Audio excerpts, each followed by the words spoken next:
우리가 이 땅에 살아가면서 예수를 믿는데 예수 믿는 목적이 뭐냐고 묻는다면 여러 가지 답이 될 수 있겠지만 그건 하나님께서 우리에게 주시는 선물의 구원의 역사고 우리가 바람이 있다면 하나님의 사랑받는 일이 아닐까 생각합니다.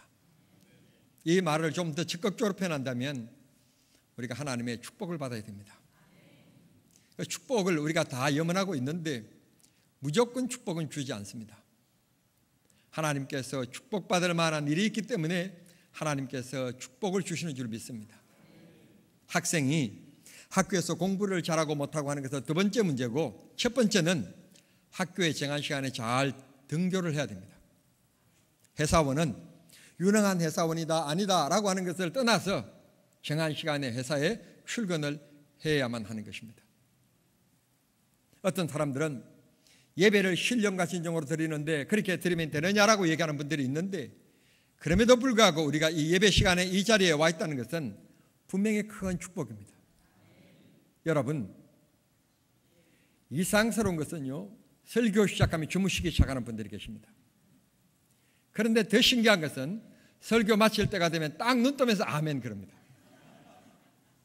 설교 다 들었다 그런 말입니다. 우리가 그렇게 저녁에 자려고 그래도 잠이 안 왔던 그 불면증에 시달리던 내가 이상스러운 것은 교회 오면 잠이 와요. 얼마나 축복이에요. 여러분, 교회 안 오고 자고 있는 것보다는 교회 와서 자고 있는 게 훨씬 복되잖아요.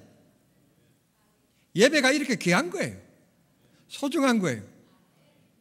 오늘 성경 본문에 보면 요시야라고 하는 왕이 등장합니다. 남왕국 유다의 16번째 왕입니다. 자그마치 31년 동안 나라를 통치하면서 나라가 평안하고 그 요시야 때문에 하나님께서 놀라운 복을 주신 그런 계기가 된 사람이 요시야입니다. 이 요시야가 어떻게 해서 하나님께로부터 그렇게 큰 복을 받았을까? 요시야 이전에도 이만하게 하나님 앞에 예배하는 사람이 없었고 요시야 이후에도 이만큼 하나님 앞에 예배하는 사람이 없었다. 얼마나 놀랍게 하나님께서 요시야를 사랑하고 높여주시는가 하면, 성경에서 하나님께서 그렇게 마음에 합한 자다, 그리고 하나님께서 인정하시고 사랑하셨던 다윗과 함께 견주는 사람이 있었는데 그가 바로 요시야 왕이었습니다. 다윗과 같이 똑같은 반열위에 하나님께서 그렇게 인정해 주시면서 요시야가 다스리는 이 유다 왕국을 요시야 왕 때문에 하나님께서 축복하셨다는 말씀이 나오는 것입니다. 어떻게 해서 요시야 때문에 나라가 복을 받았을까? 어떻게 해서 나 때문에 우리 자손들이 복을 받을까? 어떻게 해서 나 때문에 우리 교회가 복을 받을까? 하나님께서 예루살렘 거리를 열심히 쫓아다니면서 의인 한 사람만 있으면 이 나라를 용서하시라고 하셨는데, 나 한 사람 때문에 하나님께서 대한민국의 평안과 안전을 지켜주실까? 그 시발점, 첫 번째 것은 예배라고 하는 것입니다. 요시야가 하나님 앞에 복을 받았던 놀라운 계기가 된 것은 예배 중심의 사람이 되었기 때문에 그렇게 하나님께서 복을 받았던 것입니다. 말씀드린 바와 같이 요시야가 성경에 전무후무할 다윗과 같이 견줄 만큼 이렇게 하나님의 사랑을 받은 이후, 솔로몬이 그리고 다윗이 하나님 앞에 얼마나 성전을 사모하고 예배를 사모하고 하나님 앞에 찬송하는 것을 좋아했던 사람입니까? 예배 사람이었습니다. 그와 같이 요시야도 하나님 앞에 예배의 사람이었다는 것입니다. 그런데 이상한 것은 요시야가 왕이 될 때 나이가 몇 살이었는가 하면 8살이었다 그렇게 얘기합니다. 21장 1절 이하에 보면 그가 8살이었다. 여러분, 나이 8살짜리가 철도 안 들었는데 무슨 정치를 해요?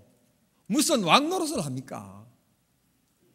아직도 8살이면 어머니의 손길이 필요한 철없는 나이인데 8살짜리 아이가 왕이 되었는데 하나님께서 그 때문에 축복해 주셨다는 거예요.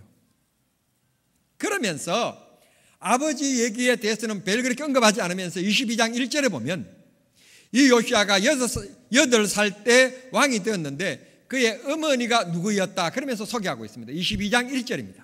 22장 1절 같이 보겠습니다. 22장 1절. 자, 시작.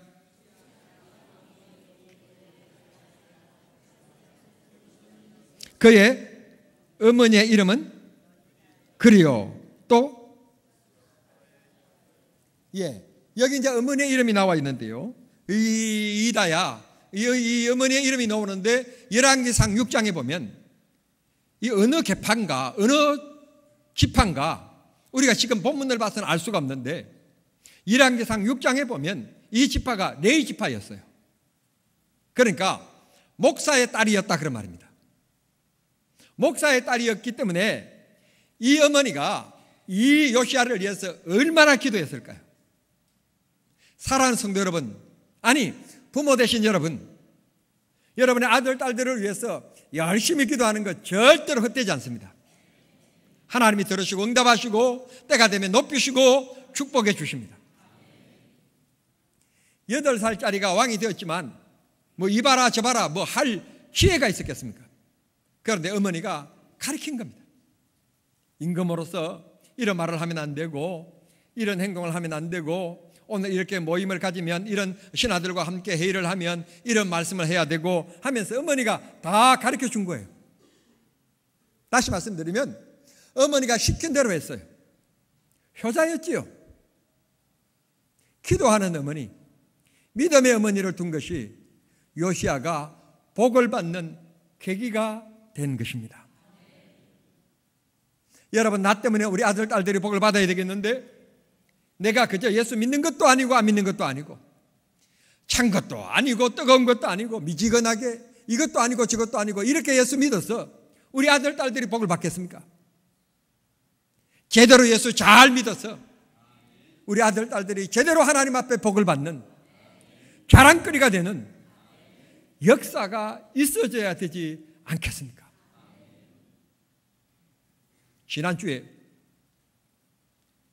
세계 426위의 부자, 럭비 구단주, 아이스하키 구단주, 그리고는 그 운동장을 자기 소유로 가지고 있는 부자, 미국 시카고에 큰 호텔이 있는데 그 호텔을 경영하고 있는 분, 그분이 우리 작은 딸이 근무하고 있는 회사를 찾아왔어요. 와서 뭐 영어를 하니까 제 딸이 조국 딸 아니에요. 우리 딸이 영어를 조금 뭐 해서 대화를 하는데 그 뭐 이게 우리 딸은 별 스포츠에 대해서 뭐 럭비가 어떻고 아이스하키가 어떻고 별 그게 없으니까 그 아이스하키 그 운동장 그게 내 거고 뭐 이게 내 거고 그렇게 해도 제 딸은 별로 감흥이 없이 별 뭐 그 맞장구를 쳐줘야만이 말하는 사람이 신날 텐데 별로 그냥 그래 하고 그냥 지나간 거예요. 이 사람이 아니 지금까지 자기를 못 알아봐 준 사람도 없고 자기가 얼마나 유명한가 하면 미국 방송에서 취재하기 위하여 지금 따라와서 카메라를 들고 막 찍고 있는데 이런 걸 보면서도 우리 딸은 별로 그냥 감동이 뭐 이렇게 사람들이 많이 와서 이거 이럴 정도지 별 이렇게 감동을 안 하니까 이 사람이 자기를 자꾸 소개하는 거예요. 나 호텔도 내 가지고 있다. 뭐 있다. 내가 구단주다. 어떤 구단이 그게 다 내 거다. 그래서 어쩌다는 얘기냐 아마. 알고 나중에 검색을 해보니까 세계 엄청 부자인 거예요. 깜짝 놀랐어. 그래서 전화번호도 주고받고 미국 오면 꼭 와라 그렇게 하고 그렇게 그때 놀란 거예요. 예수 잘 믿으면 입양아로 미국에 갔지만 40년 만에 세계적인 부자가 되어서 고국을 돌아온 거예요. 신앙생활 잘 하십시오. 여러분의 자손들이 복을 받습니다. 요시야가 그 어머니 때문에 놀라운 복을 받았는데 22장 2절에 보면 하나님 보시기에 정직히 행하여 그의 조상 다윗의 모든 길로 행하고 좌로나 우로나 치우치지 아니하였더라. 여기 정직하게 행하였다는 말은 양심적이다, 도덕적으로 올바르다, 깨끗하다 그런 뜻이 아니고 하나님을 잘 섬겼다 그런 뜻입니다. 하나님 마음에 들었다, 하나님 말씀대로 사는 올바름이 있었다, 그래서 정직하다 그렇게 말씀하신 것입니다. 우리 모두 하나님 말씀대로 살아가는 성도님들이 다 되시길 바랍니다. 두 번째, 요시야 왕이 이렇게 크게 복을 받는 선왕이 될 수 있었던 것은 22장 3절부터 7절까지 보면 요시야 왕은 주의 종을 잘 만났습니다. 좋은 목사를 만난 것입니다. 그 이름이 대제사장 hil기야였었습니다. 여러분, 세상 살아가면서 잘 만나야 될 게 있습니다. 그건 내가 선택할 수 없는 문제이긴 하지만 하나님이 우리 생활에 주시는 분복이긴 하지만 정말 잘 만나야 될 것은 좋은 부모님을 만난다는 것. 방금 말씀드린 것처럼 있고 없고 잘 살고 못 살고가 문제가 아니라 자식을 위하여 간절히 기도하는 믿음의 어머니, 기도의 어머니를 만난다는 것은 정말 축복이고요. 두 번째로 좋은 교회, 좋은 목사를 만나는 것은 하나님 앞에 진짜 축복이에요. 아멘을 크게 하니까 제가 부담이 엄청 돼요. 제가 그런 목사가 못 되었어요.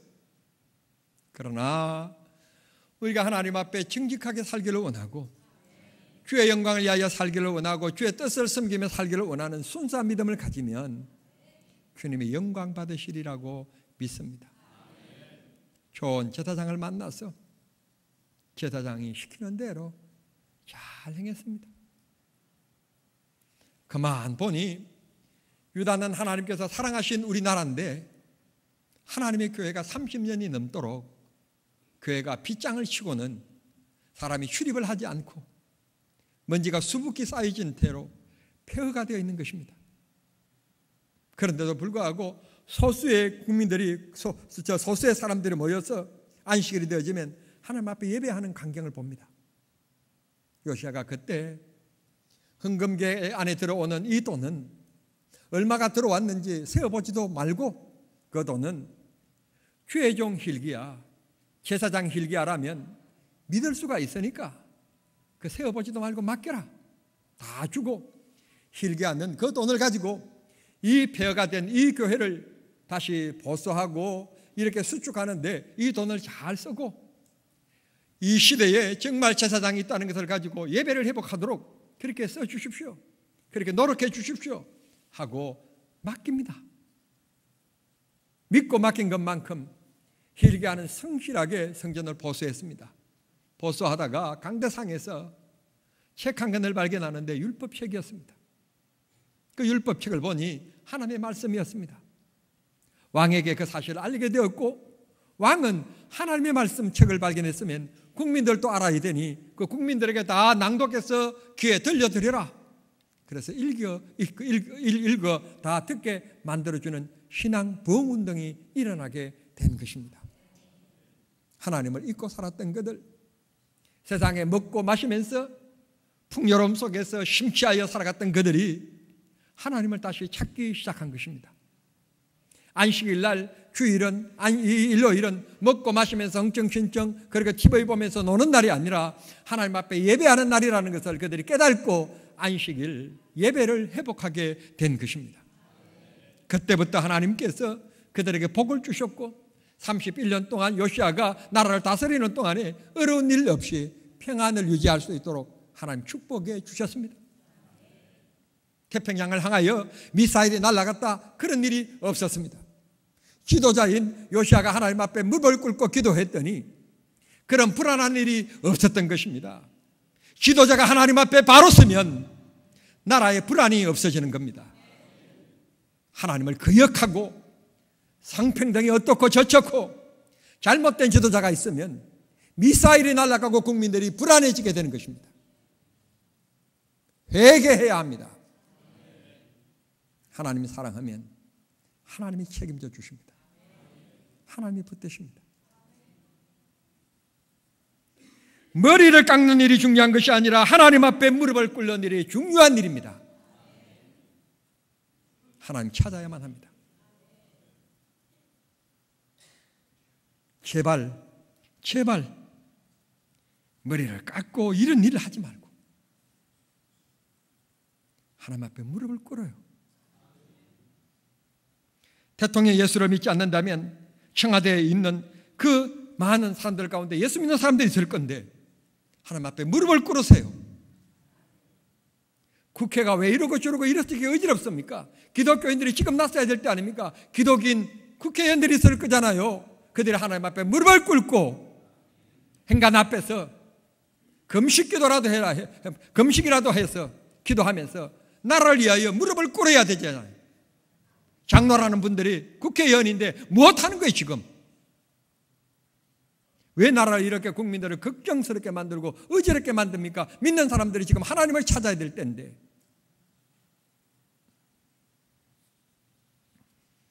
우리 모두 하나님 앞에 무릎 꿇으십시다.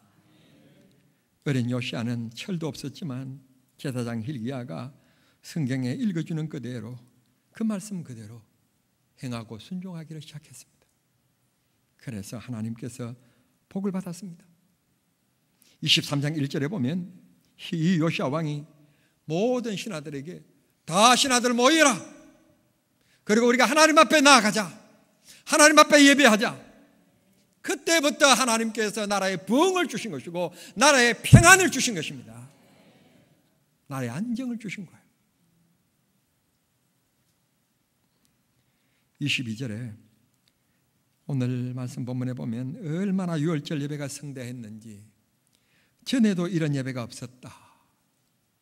전에란 말이 한번 여러분 기억해 보십시오. 전에는 믿음의 사람들이 얼마나 많이 있었는지 그 중에는요 다윗도 있어요. 솔로몬도 있어요. 그런데 유월절 예배를 이렇게 성대하게 된 것은 다윗 시대도 없었고 솔로몬 시대도 없었고 이 요시야 시대가 처음이라는 거예요. 처음. 얼마나 성대하게 하나님 앞에 이 유월절 예배를 드렸는지 이렇게 신령과 진정으로 믿음으로 드린 예배는 요시야 때 처음이었다는 거예요. 예배 그러면 어쩌면 다윗이 시편을 보면 최고의 사람인데 요시야가 나타남으로 말미암아 1위 자리를 탄압당하고 1위는 요시야, 2위는 다윗 그렇게 되었단 말입니다. 요시야는 어린 나이였지만 하나님 앞에 예배 중심으로 살아가니까 복을 받았어요. 복을. 사랑하는 성도 여러분, 예배를 소중히 여기세요.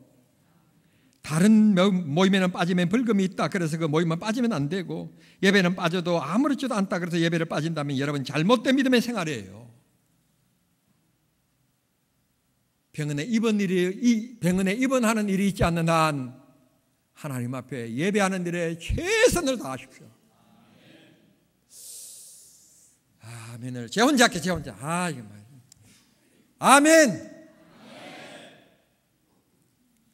어제 친구 목사 딸이 결혼을 했어요. 친구 목사 아들이 결혼할 때도 저를 불러서 주례해달라고 그러더니 어제 또 딸이 결혼하는데 나보고 주례를 해달래. 그래서 저번에 또 주례했는데 또 하냐. 다른 친구들도 많은데 그랬더니 아니래. 유 목사가 꼭 해야 된대. 가족회의에서 계리가 됐대. 무슨 말 못 알아들으시는구나. 친구기 때문에 오라 그런 게 아니라 가족회의에서 가족회의를 하는데 이번에 주례를 누구를 할까 하고 민주적으로 딱 아버지가 가족을 다 모아놓고 회의를 하는데 또 유춘배 목사가 해야 된다고. 사람이 참 그렇게 갔다 왔어요. 제가 주례사 하면서 한 가지 부탁했습니다. 휴일을 잘 지켜라. 하나님과의 약속이고 언약이다. 축복의 물줄기다. 휴일 잘 지키면 하나님께서 축복해 주실 것이다. 그렇습니다. 사랑하는 성도 여러분, 예배가 살면 영적 문이 열리고 하나님과의 길이 열립니다. 예배는 축복의 길입니다. 예배를 소중히 여기면 하나님께서 여러분을 소중히 여겨 주실 것입니다. 이 일 저 일 핑계대면서 예배를 등한히 여기면 하나님도 여러분을 시시하게 여기실 것이고 여러분의 기도를 시시하게 여겨주실 것입니다.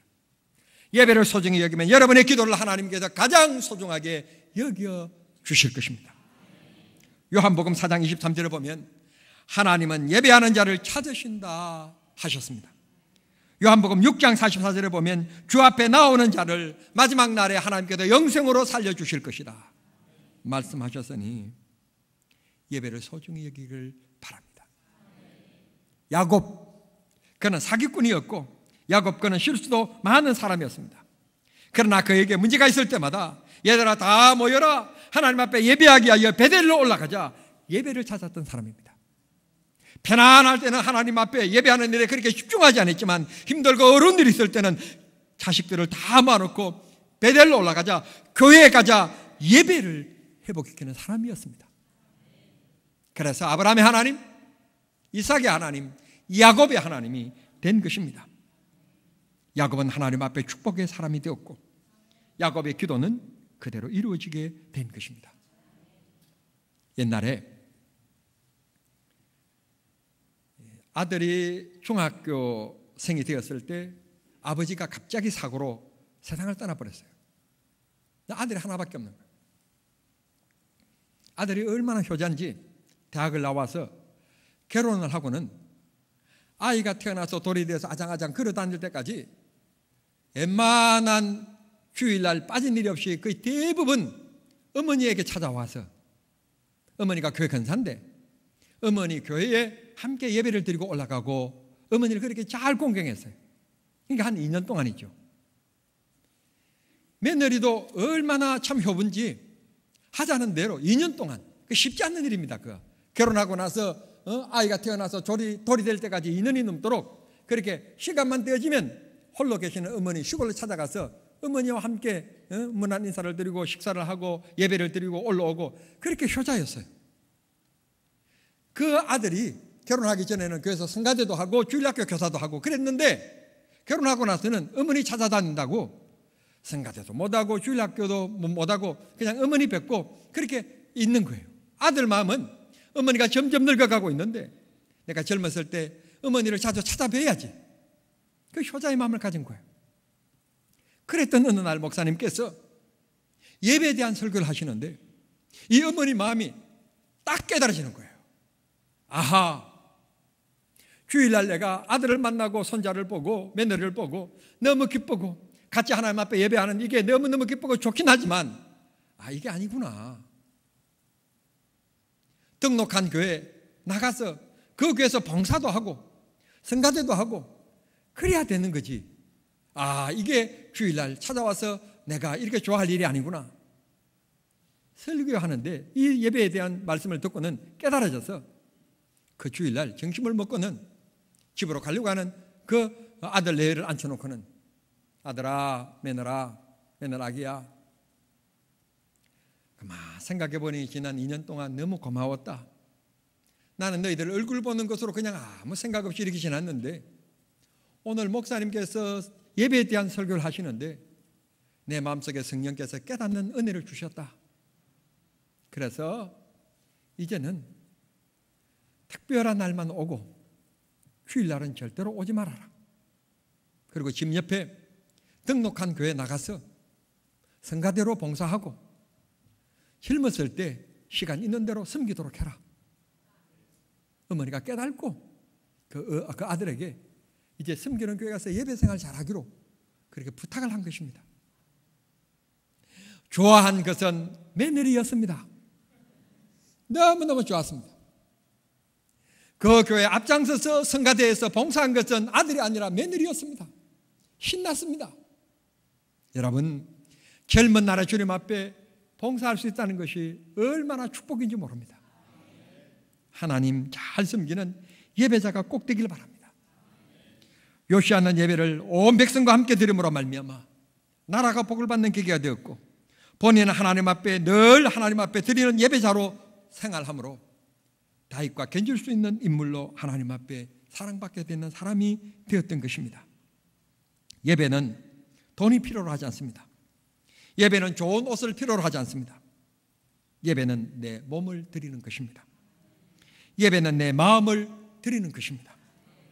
예배는 내 입술로 둔하지만 음이 안 맞지만 박자가 안 맞을 수도 있지만 하나님 앞에 찬양으로 드리는 시간입니다. 앞뒤 순서가 바뀌어졌는지 모르지만 예배 시간에는 기도를 드리는 시간입니다. 언약의 하나님의 말씀을 받는 시간입니다. 그 말씀이 내 약속으로 믿고 순종하는 시간입니다. 그렇게 살아가면 하나님께서 우리들에게 복을 주시겠다고 약속했으니 오늘 이 시대에도 요시아의 얘기로 끝나는 것이 아니라 요시아처럼 하나님을 사랑하고 하나님을 잘 섬기는 자는 하나님이 복 주시는 은혜가 있다는 것을 꼭 기억하시고 오늘 이 시대에 복을 만들어가는 요시아의 신앙이 여러분들에게 있어질 수 있게 되기를 우리 주님 이름으로 축원합니다. 기도하겠습니다. 사랑하신 하나님 우리 아버지, 감사합니다. 이 땅의 많은 사람들 가운데서 저희들을 사랑해 주시고 하나님을 아버지라고 부를 수 있게 하시며 주의 말씀을 기쁘게 들을 수 있는 믿음 주시니 감사합니다. 말씀 받아 싸우니 세상에 어떤 일이 있어도 예배 중심의 삶을 살아가게 하시고 주의를 성수하는 주의 일꾼들 예배자가 되게 해 주시옵소서. 예배자로 살아가기를 원하는 고개 숙인 살아가는 성도들에게 하나님 크게 복 주시옵시고 성령으로 충만케 하여 주심으로 세상의 유혹과 세상의 일에서 이기게 해 주시옵소서. 예수님의 이름으로 기도하옵나이다. 아멘.